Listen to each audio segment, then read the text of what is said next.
প্রিয় ভাইরা, সূরাতুল হুজুরাতের 10 নম্বর আয়াতে আল্লাহ তাআলা বলছেন ইন্নামাল মুমিনুনা ইখওয়া। আল্লাহ বলেন বিশ্বাসীরা ভাই ভাই, মুমিনরা ভাই ভাই। এটা ফিল করতে হবে, শুধু মুখে বললে হবে না। আমরা কিন্তু ভাই ভাই, উই আর ব্রাদার্স ইন ইসলাম। ইন্নামাল মুমিনুনা ইখওয়া, বিশ্বাসীরা ভাই ভাই। ফাআসলিহু বাইনা আখাওয়াইকুম।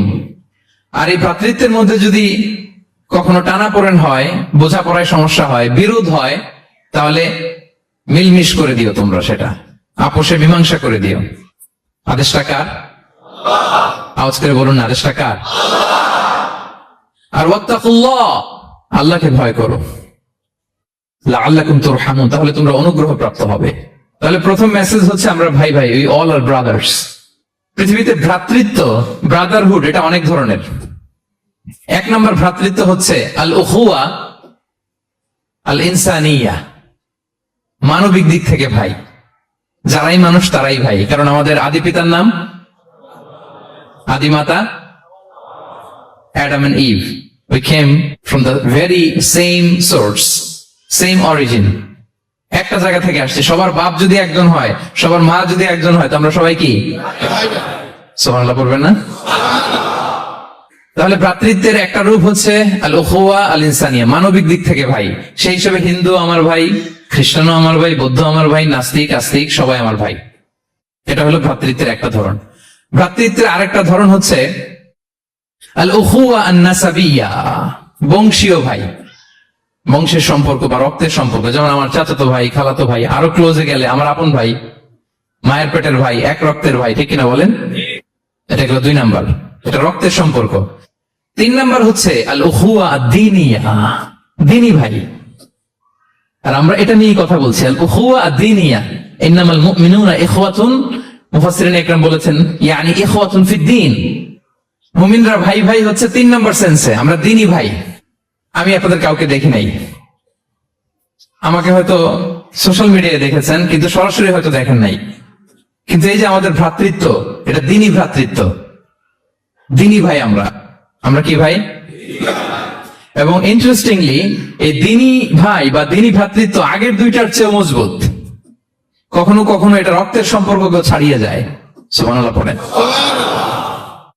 বদরের যুদ্ধে এই পাশে কুরাইশরা মানে মুশরিকরা, এই পাশে মুমিনরা। এমনও হয়েছে রাসূল সাল্লাল্লাহু আলাইহি ওয়াসাল্লামের পক্ষে মুমিনদের ওখানে এক ভাই, আর আবু জাহেলের সাথে আরেক ভাই, দ্বন্দ্ব, সংঘাত। এই ভাই ওই ভাইকে হত্যা করেছে দ্বীনের কারণে। তার মানে দ্বীনি ভ্রাতৃত্ব এটা এত মজবুত, এটা মাঝে মাঝে রক্তের সম্পর্ককেও ছাড়িয়ে ছাপিয়ে উপরে উঠে যায়। আল্লাহু আকবার। এবং আমাদের দৃষ্টান্ত দিয়েছেন বিষ্ণু ইসলাম, তিনি বলেছেন তোমরা সবাই দ্বীনি ভাইয়েরা সবাই মিলে এক দেহ এক প্রাণ। বিষ্ণু বলেন মাসালুল মুমিনিনা ফি তাওয়াদ্দিহিম ওয়া তারাহুমিহিম ওয়া তাআতুফিহিম মাসালুল জাসাদ। মুমিনদের ভালোবাসার সম্পর্ক, এটার দৃষ্টান্ত হচ্ছে পারস্পরিক ভালোবাসার সম্পর্ক হচ্ছে কামাসালিল জাসাদ, এটা একটা দেহের মতো। আমরা সবাই মিলে এক দেহ। দেহের কোনো অঙ্গ যদি ইনজুর্ড হয়, সারা দেহ যেমনি কষ্ট পায়, বিশ্বের কোথাও আমার কোনো দ্বীনি ভাই যদি কষ্ট পায়, আমাদের প্রত্যেকের হৃদয়ে রক্তক্ষরণ ঘটে। চিল্লায় বলেন ঠিক কিনা? আপনার পা কেটে গেছে, এখন আমরা কি এরকম ভাবি যে পা গেছে তো কি হয়েছে, পাই না, কষ্ট পাবে, সারা দেহ তো ওকে। ব্যাপারটা কেমন? দেখবেন পা কেটে গেলে রাতে ঘুম আসে না, ওইটার ব্যথায় জ্বর চলে আসে, এরকম আছে না নাই?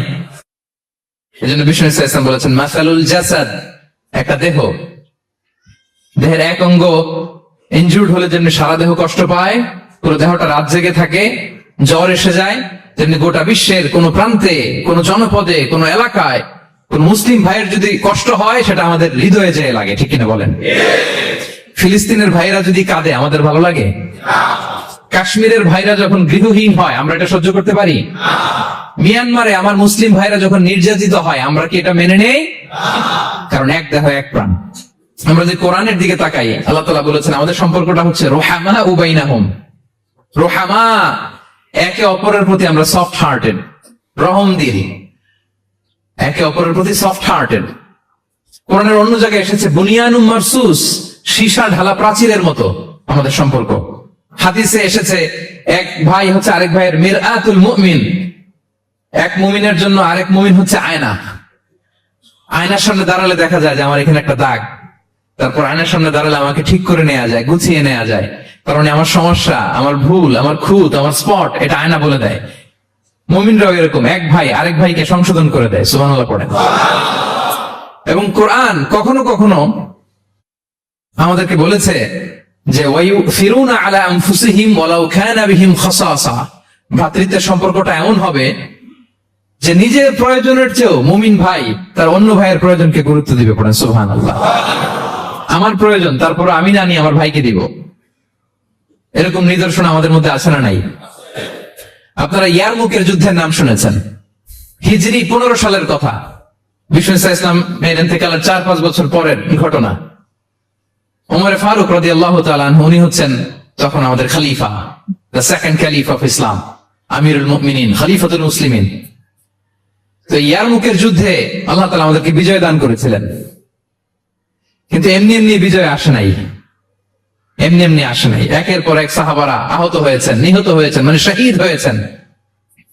এবং যুদ্ধের এক পর্যায়ে এমন হয়েছে, খাবারের অভাবে, পানির অভাবে সাহাবারা ছটফট করছিলেন। এক ফোঁটা পানি নাই, রুহু বেরোয় যায়, পানি পানি বলে চিৎকার করছেন।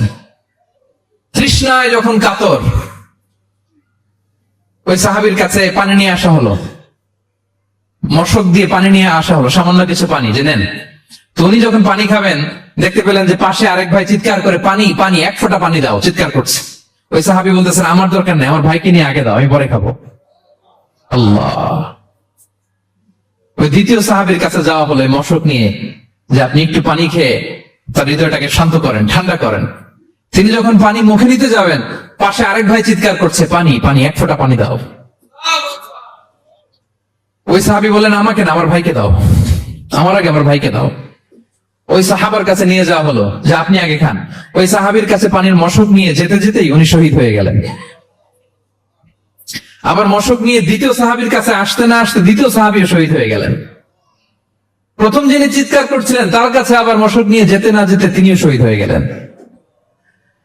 সুবহানাল্লাহ পড়বেন না? ওয়ায়ুসিরুনা আলা আনফুসিহিম ওয়ালাউ কানা বিহিম খাসাসা, নিজেদের প্রয়োজন থাকা সত্ত্বেও মুমিনরা তার অন্য ভাইয়ের প্রয়োজনকে প্রাধান্য দেয়। আল্লাহু আকবার। এই হচ্ছে আমাদের ভ্রাতৃত্বের দৃষ্টান্ত। তাহলে প্রথম মেসেজ হচ্ছে মুমিনরা ভাই ভাই, মুমিনরা, আর আমাদের দৃষ্টান্ত হচ্ছে এক দেহ এক প্রাণ।